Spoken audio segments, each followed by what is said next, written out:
What's up, everybody, and welcome back in to the Philly Sports Power Hour.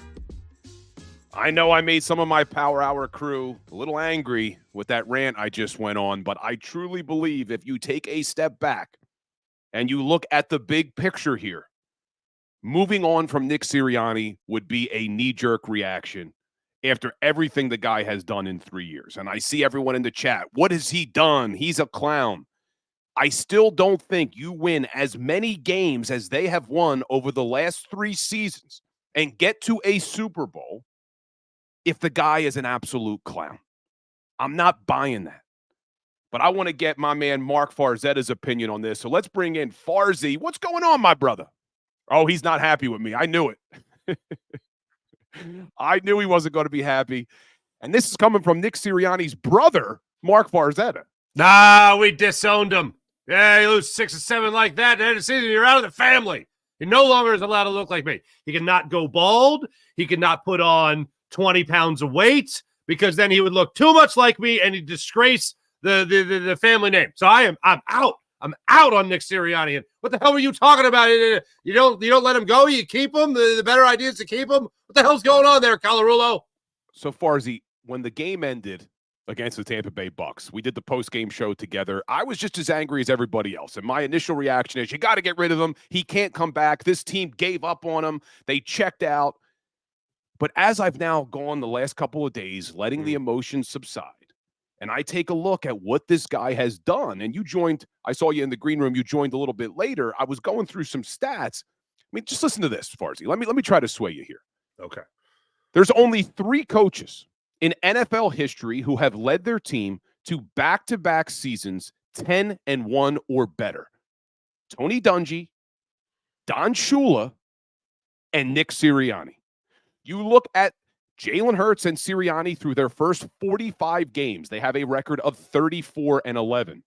That is the 5th best ever through 45 games. And the other 4, Andy Reid and Patrick Mahomes, Matt LaFleur and Aaron Rodgers, John Fox and Peyton Manning, and Don Shula and Dan Marino.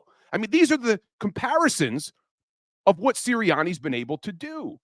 And then last thing, I think that we are underestimating the Super Bowl hangover and the effects of losing both coordinators in the Super Bowl. So not only have there only been 6 coaches ever to lose a Super Bowl and get back, none of those coaches ever had to overcome losing both their offensive and defensive coordinators. And in fact, only 2 teams in the history of the Super Bowl era have lost both coordinators after going to a Super Bowl. You got to go back to the 2005 Patriots. They lost in the divisional round.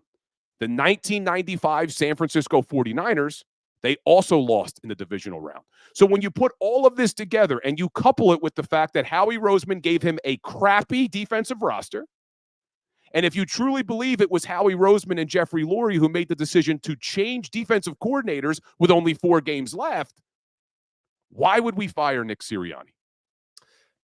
We as a people, as a fan base, because we want a head coach that actually has a little thing called power, has a little thing called sway. We don't want things to be run by the meddling owner, the analytics department, and the general manager, Howie Roseman, which is weird to say that the name Howie Roseman as the 3rd in this pecking order, but I truly believe that this has become Jeffrey Lurie's football team, not just with him signing checks and being the owner, but it has been his football team where you might as well just slap a whistle on him and have him out there calling plays and running drills in practice.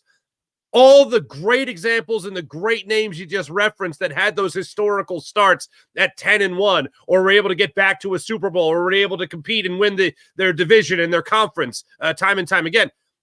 How many of those guys, how many of those head coaches and quarterback combos had to rely on one offensive coordinator the way the Eagles seem to have really relied on their offensive coordinator in Shane Steichen, who only just missed the playoffs with Gardner Minshew as his starting quarterback for the majority of the season? All those other aspects, all those other factors factor in to the decision as to why the Eagles need to move on from Nick Sirianni. Now, will they? If you're asking me, will they? No, that's not happening. I don't think that's happening now. He still has to have the meeting. That's supposed to happen later today, so we'll see how that works out. But this is such a unique scenario. And you look at how the Eagles are ranked, in top 10 in offense and all that. They got some pretty incredible weapons, including the entire offensive line, which was misused throughout this entire season, still yet ranked the best in football. A.J. Brown, Devontae Smith, a good running back, obviously an MVP candidate quarterback, and we're bragging about being top 10, top 7 in the NFL. They should be even better than that. And then you look on the defensive side of the ball. Don't get me wrong. The dumbest thing the Eagles have done, defensively speaking, in the last 20 years, worse than Juan Castillo being named their defensive coordinator, was fire a guy essentially, strip him of play calling with 4 games left. And you know how you know that? Not just the proof being in the pudding by what they saw, but also listening to the defensive players talk about it. Fletcher Cox was hilarious yesterday, funnier than actually Hassan Reddick when he said that the higher-ups decided to make that decision. He was asked the question point blank, was it worth it? Fletcher Cox asked the question, was it worth it to move to a different defensive coordinator? Man, I'm employee number 91. That's above my pay grade. That went down that aisle, but was so agitated and angry when he answered the question, he knew how he really felt about it. This team needs an overhaul across the board when it comes to the coaching staff. And the fact that Nick Sirianni couldn't be the guy as he had been in other aspects over the last 2 years, the guy to help fix the problem, the guy to have the players pull focus. Because if you're not calling plays as an offensive-minded head coach, then what is it you do here? Well, you better have one hell of a game plan. Didn't really see that this season. Oh, and you better be one hell of a motivator. Certainly didn't see that over the last couple of games of the season. That, to me, just means as a front office, you need a complete overhaul. The fact that the Eagles won't do it is one simple reason. You get to allow Jeffrey Lurie, Julian Lurie, the analytic team, and Howie Roseman continue to be the kings of the playground. And the man that they have as their head coach continues to be, for lack of a better term, a puppet. And if you go out and hire a different offensive coordinator, you know what's definitely not going to happen? That offensive coordinator is absolutely not going to overrule the head coach and then overrule the general manager and then overrule the owner. But if you bring in a Jim Harbaugh, hell, if you even bring in a Mike Vrabel, those guys are going to be fighting for their own right to run their team. And that's not going to happen with Nick Sirianni. It's not going to happen with many other people. Maybe somebody else after Sirianni that's just happy to have a job like Sirianni is right now. So for me, the reason people want to move on is because of also the historical collapse. You talk about the incredible numbers that they match up against some of those big names that you mentioned. But how about the first team since the 86 Jets to fall apart in this way? And those 86 Jets didn't have Super Bowl aspirations like this 2023 Eagles team did. So for me, it's an overhaul. All the guys said really nice things. I don't believe a lot of them, but the way they played, their actions screamed a hell of a lot louder than any words in the locker room yesterday. So a lot to unpack there, Farzy, but let's first talk about yes. One of your issues is that Nick Sirianni is a puppet to Jeffrey Lurie and Julian Lurie. They're not going to bring in a coach that has a strong personality. They're not going to bring in a guy like Belichick or even Mike Vrabel. So it sounds like your bigger issue is with Jeffrey Lurie. So yes, it's not Sirianni. It's the way Jeffrey Lurie likes to run his organization. And yes. I will agree with you that I do think what happened back in 2015 with Chip Kelly, and then what happened after that with Doug Peterson, and then being able to win a Super Bowl. When they won Super Bowl 52, as great as it was, one of the best days of my life being in Minnesota, watching that win, that completely emboldened, is that the right word? Howie Roseman and Jeffrey Lurie, that this is the way we're going to do it. We're going to be in control. Yeah. We are not going to let a coach get a lot of control. And it also emboldened Howie Roseman that we can ignore the linebacker position and I'll bring in 1-year fixes. We can ignore the safety position and I'll bring in 1-year fixes. And as great of a day as that was, yes, that could have also been a major issue. But I will say this, since I'm now the defender of Nick Sirianni, I will say this. I don't understand. And you just said, well, what is it that you do here? And I agree that the collapse was epic. But we say this all the time. Players say this all the time. Coaches say this all the time. It's not easy to win in the NFL. And I don't think that that is just a cliche. It is not easy to win in the NFL. And you look at how many games Sirianni has won over the years. Yes, it was an epic collapse. Yes, we've never seen anything like that before.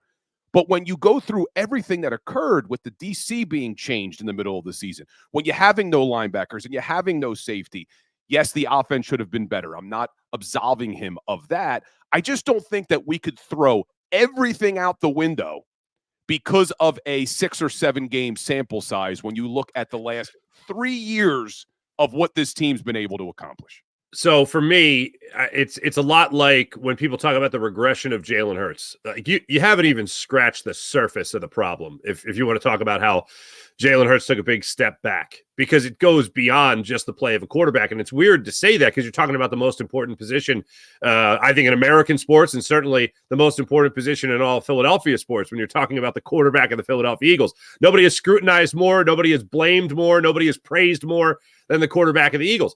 So I look at Jalen Hurts, and I don't see just a problem with Jalen Hurts. I see a problem with coaching. I see a problem with game plan, and I see a problem with the overall philosophy of the Philadelphia Eagles right now. And really what I think it boils down to is that Jeffrey Lurie brought in Andy Reid. And Jeffrey Lurie was, in his 5th year maybe of ownership when he brought in Andy Reid after Ray Rhodes. And then he learned a lot. He, signing checks, and that's it. You all own the team. You run the team, that whole thing. You had other guys in place to make sure that you guys were put in a good position to win a lot of games and all that stuff. And Jeffrey Lurie was happy to sign the checks. Got his new stadium, happier to sign the checks, all that stuff. But the more he grew under Andy Reid and then went to Chip Kelly, and the more he learned about the game of football as somebody who was not an absentee owner, not some guy in France, as Buddy Ryan used to refer to, was it Leonard Toast back in the day?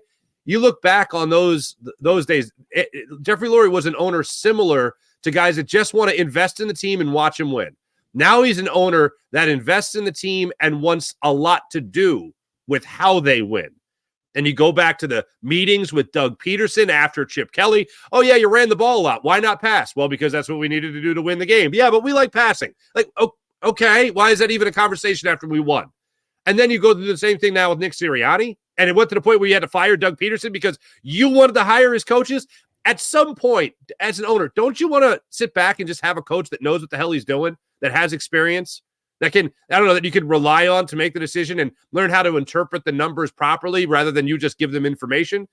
For me, it just doesn't make sense. This Eagles team is run completely ass backwards. And yes, you're right. It's not just the coaching. It's not just the player. It has to do with how the organization is run in its entirety. So that's really the problem that I have. The unfortunate part of it is I think every Eagles fan is willing to admit this. Jeffrey Lurie ain't selling the team tomorrow. The Lurie name is going to be on the Philadelphia Eagles far into the future, probably, when our kids are in college, my friend, even beyond that. So that's not changing anytime soon. The only thing that can change, that can give us some hope, is the idea of another head coach coming in here that might actually win a power struggle against somebody to be more in charge. And I sum it up with this. We as NFL fans, we as Eagles fans, we never want to look at the head coach as if he is employee number 3. Okay? You want to look at him as if he is the boss, that the decisions start and end with him when it comes to everything on the football field. Nobody feels like that. They feel like Nick Sirianni is employee number 3 or 4 under Howie Roseman, Julian Lurie, somebody else in the analytics department, and then maybe you get to the head coach. So for me, that doesn't instill a lot of confidence from the fan base and the guy that is there on the sidelines. Well, I want to talk about the veterans for a second, because I agree that some of these guys sometimes just give lip service to the media. But when I watched and listened to what Jason Kelce had to say yesterday, and that wasn't the first time that he has thrown support behind Nick Sirianni. I've heard him quite a few times talk about how good of a coach Nick Sirianni is. And I remember a few months ago him comparing Sirianni and Andy Reid and talking about how great of a coach Andy Reid was, and then comparing him to Sirianni about some of the things that Sirianni does so well. Do you really think that Jason Kelce and Fletcher Cox are just giving us lip service, or do they truly believe in Nick Sirianni? I believe they believe in Nick Sirianni as a good coach. And the most optimistic way to look at it, that also has, I think, a semblance in something that makes sense, a hand in what makes sense, is that, okay, if you think he's such a great coach, then let him be a great coach. If you're the front office, let him be that great coach. Let him come up with a better game plan. Let him come up with better adjustments. Let him come up with hot routes in his offense and all that stuff. Let's see it, because apparently that's frowned upon. Or maybe in the worst case scenario, Jalen Hurts can't run it. But the other side of it, the more negative side of it that also has a hand in reality is where's Jason Kelce next year? Yeah. Where's Fletcher Cox next year? If those guys aren't here, and there's a good chance that both of them are not here, then those guys, what are they going to do? Leave the locker room with it on fire? Being like, oh, by the way, I'm out of here and Nick Sirianni sucks. Good luck, everybody. No, they don't want to poison the well that bad. So for me, those are two guys on their way out. I take everything they say with a grain of salt. I believe that they do have belief in Nick Sirianni. I think it was everything going wrong at the worst possible time. And I think that everything going wrong at the worst possible time, yes, it had something to do with the 49ers. It absolutely had something to do with the Cowboys and those two games back to back. But I think the nail in the coffin for this team was when Jeffrey Lurie, Howie Roseman, whoever it was not named Nick Sirianni, made the decision to move on from Sean Desai and essentially tell your defense, we're 10-3 in spite of you. This is your fault that we lost the last two games, despite the fact you had our only offense, you had our only touchdown against the Cowboys. We're 10-3 in spite of you. We've had to overcome your incompetence, but now we know how to fix it. And guys that are new to the Eagles, congratulations on getting another defensive coordinator, another defensive play caller. You look at Kevin Byard coming over from the Titans, he learned Desai, then he had to learn Matt Patricia. Zach Cunningham was injured. When he came back, he had to learn a whole new terminology, and he was your best linebacker by far. And, of course, Shaq Leonard that was brought in here for God knows what. It got a week of Desai, and then the rest of his time here under Matt Patricia. You royally screwed over your defense. And that didn't just send a message to your defense. That sent a message to the whole team. That defense, this is your fault. And for the rest of the team, Nick Sirianni is not in charge. That's what it did. But to me, you're making my point, Farsi, because you just said whoever it was that made that decision, and it wasn't Nick Sirianni, and you also said that was the nail in the coffin for this season. Yes. So then why should Sirianni be the one that loses his job if it wasn't him that put the nail in the coffin of losing that locker room and making that horrific, what we call desperate decision? Mm-hmm. And I know what you're saying. It's because it signaled to the team, well, maybe Nick Sirianni's not in charge. But okay, here's the pipe dream. Is there any way that maybe, just maybe, after doing something like that Howie Roseman and Jeffrey Lurie will say, okay, you know what? That was on us. Now we're going to help Nick Sirianni build the staff and let him do his thing. And you always say, what exactly is it that you do here when we refer to Nick Sirianni? And you look at, there have been, and there still are, very successful coaches who take on that CEO type role. You know, you see it with John Harbaugh in Baltimore. You see it to a certain extent with Mike Tomlin in Pittsburgh. We're seeing it with Dan Campbell in Detroit. Campbell's not calling the plays, right? He's got an offensive coordinator. I don't think Campbell calls the plays. So you can have a very successful team. And I just keep going back to, then what did we see last year? I get it. They had a great offensive coordinator in Shane Steichen. Phenomenal. They had a good defensive coordinator, whether we like it or not. Jonathan Gannon was a good defensive coordinator, but you still had Nick Sirianni as the head coach. So why are we now just going to completely flush everything that happened last year?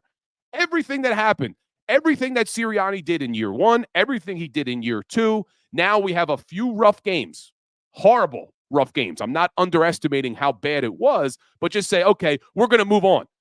Because we know what's going to happen. They're going to try to find another young coach. They're not bringing in Mike Vrabel. They're not bringing in Bill Belichick. They're not bringing in Pete Carroll. They're not going to do that. So they're going to find another young coach who they can control. That's just how they operate. Why are we moving on from Sirianni? Why do we think the devil we don't know is going to be better than what we currently have, who's a guy who's had a lot of success? Because I think the devil that we're looking for is one that can win an argument with his bosses. And taking over a team like to Andy Reid's standard, where he was the guy that was making moves and Tom Heckert would oversee things and Howie Roseman and Joe Banner would oversee things. And then there was a power struggle between Joe Banner and Andy Reid that Andy Reid won. And then there was another power struggle with Howie Roseman and Howie Roseman won. You want to see somebody come in here and at least have some cojones to be able to win an argument. And that's not Nick Sirianni. I think if Nick Sirianni won an argument, the Eagles are advancing in the playoffs because they don't make that drastic change on the defensive side of the football. So that's what it comes down to. Look, if you're looking for blame, Yes, absolutely. Front office, 1,000%, including Jeffrey Lurie, which is just weird to talk about the owner as part of the front office and not in a separate entity, the owner. But he has forced his way into that front office. So for me, I look at Nick Sirianni as a guy that's just not going to win.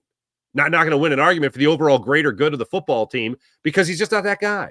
That's why I think people want to take a shot with somebody else, because I think you can look at Jalen Hurts, and I look at Jalen Hurts, and I have 1,000 times more confidence that Jalen Hurts will be a better quarterback next year than Nick Sirianni will be an overall head coach. And Jalen Hurts saying today that he essentially wants to run it back with saying yesterday that he wants to run it back with Nick Sirianni and Brian Johnson, huge red flag right there. So what is this team going to do? Are they going to bring in some other offensive coordinator, some offensive play caller, and all of a sudden say after a year that guy plays well, calls plays well, he becomes a head coach somewhere else? Like, for me, and I think that's what the Eagles tried to do with Brian Johnson this year.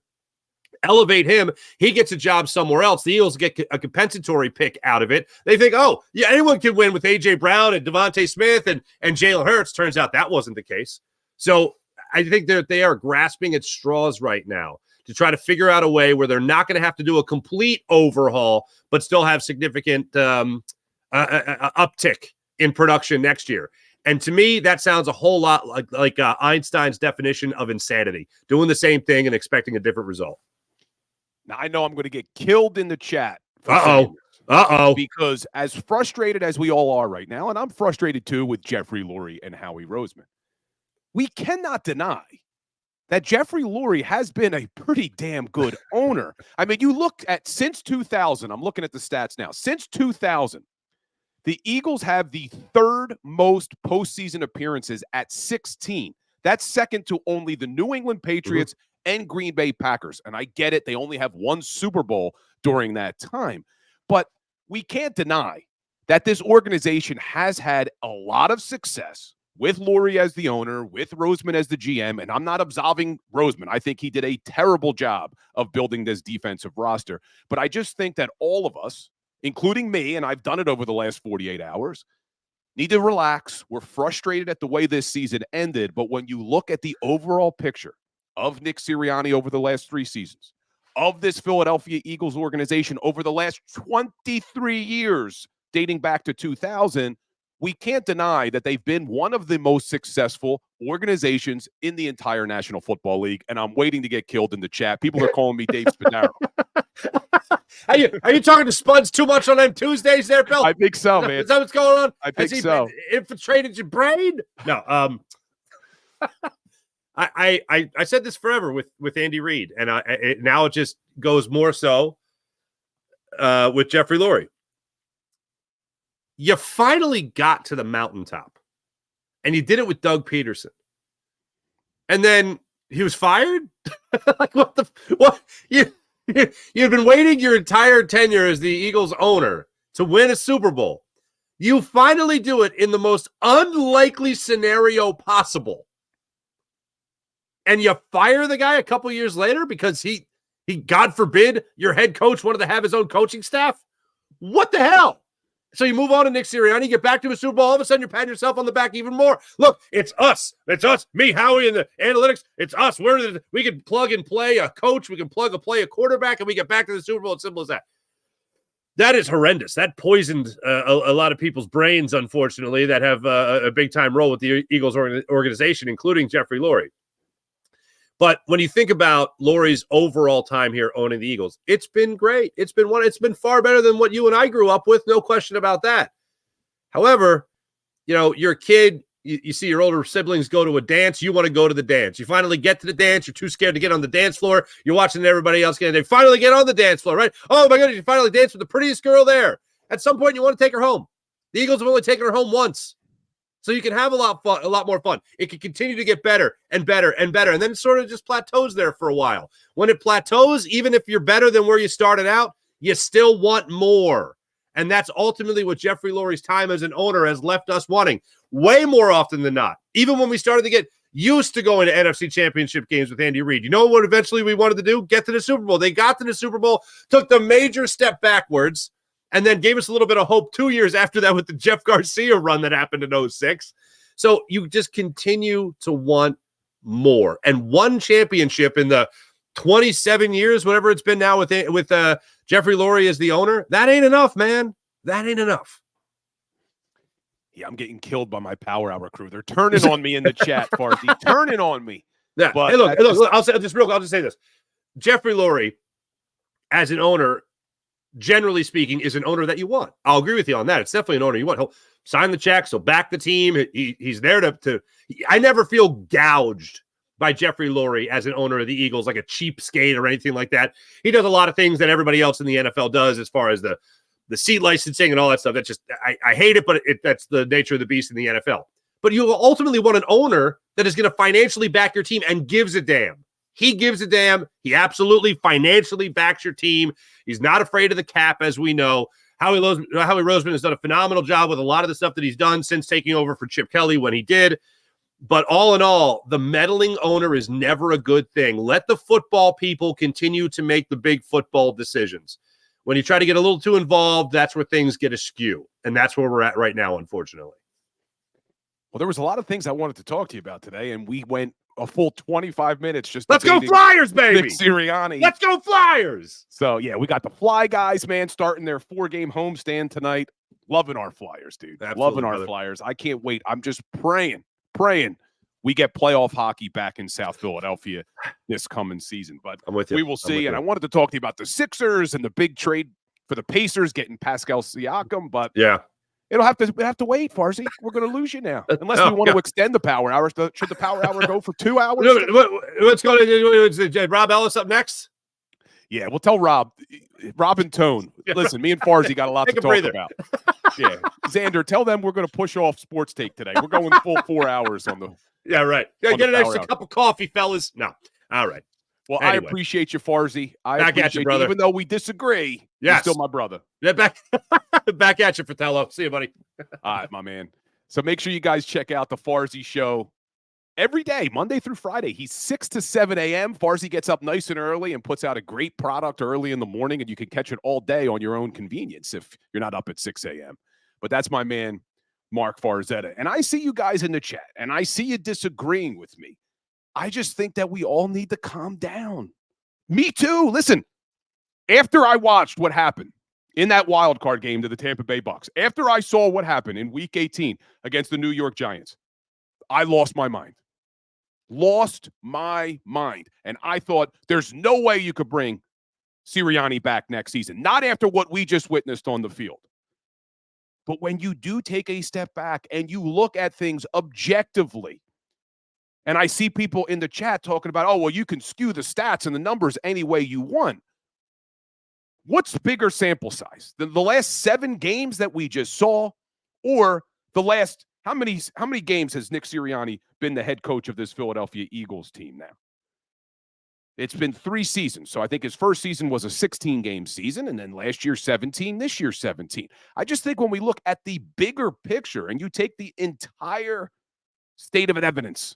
Look, you guys know I used to be an attorney. I used to be a trial lawyer, right? We take all of the evidence, not just a little bit of it, not just the small sample size that you just saw. When we look at all of the evidence in its entirety, I can't see why we would make this move now.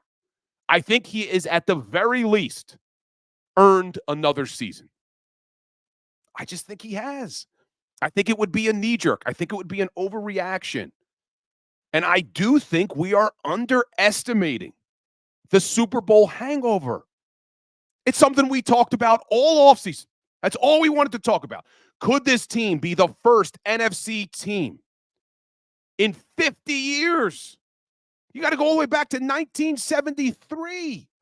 There has not been an NFC team to lose the Super Bowl and get back to the Super Bowl in 50 years. So because he couldn't overcome that, he's fired? Because he couldn't do something that 6 legends have done? I gave you the names of the coaches. 6 legends have done, which is get back to the Super Bowl. He's gone. And really what we were asking him to do this season is do something that no coach has ever done in NFL history, and that's lose the Super Bowl and lose both of your coordinators and get back to a Super Bowl. Because he couldn't do that, he's fired. As I look at that, I think that we are crazy, me included, crazy, that yesterday and the day before I was even considering firing him. Because I just don't think it is right for us to sit here now and think that we're going to be able to fire Nick Sirianni and all the success he has had and think that we're going to be in a better state next season. I just don't see it. I just don't see it. And you guys can try to convince me otherwise. They're not bringing in Bill Belichick. They're not bringing in Mike Vrabel. I know that's what everybody wants to happen. That's not what's going to happen. So what they're going to do is they're going to have to try to find another unknown coach and pray to God that he's going to have success. Look at all of the mishires that teams make at the head coaching position. Just look at the New York Giants. Look at the coaches that they have tried to hire over the last few years and how many times they swing and miss. I just think it would be an overreaction to think that moving on from this guy with all of the success we have seen in the last 3 years, that we're going to be better off next season with whoever they would bring in as head coach. So I know you guys disagree with me. I still love all of you. I hope you still love me too. We're going to disagree on things sometimes. It's the reality of the world. And that's what makes sports so damn good, is we can disagree, but we respect each other's opinions. And I respect all of you guys in the chat. And I understand the frustration because I was right there with you. I was right there with you. I just look at all of the evidence here, and it tells me they should bring them back. And I'm not forgiving him for what happened the last 7 games. I mean, that was ridiculous, what we saw. But I'm just giving him a chance to get it right. And I pray and hope they don't bring back Brian Johnson, because the one thing we can agree on, I'm sure you will agree with me, I'm good with bringing Sirianni back. But if they try to sell me on bringing back Sirianni and Brian Johnson, now I'm going to lose my mind. I don't want to hear about the stats. I don't want to hear about the fact that they finished top 10 in offense. If you bring back Nick Sirianni and Brian Johnson, now I'm going to lose my mind. I'm okay bringing back Nick, but you're going to bring in a different offensive coordinator. You're going to bring in a different freaking play caller than what we saw this season.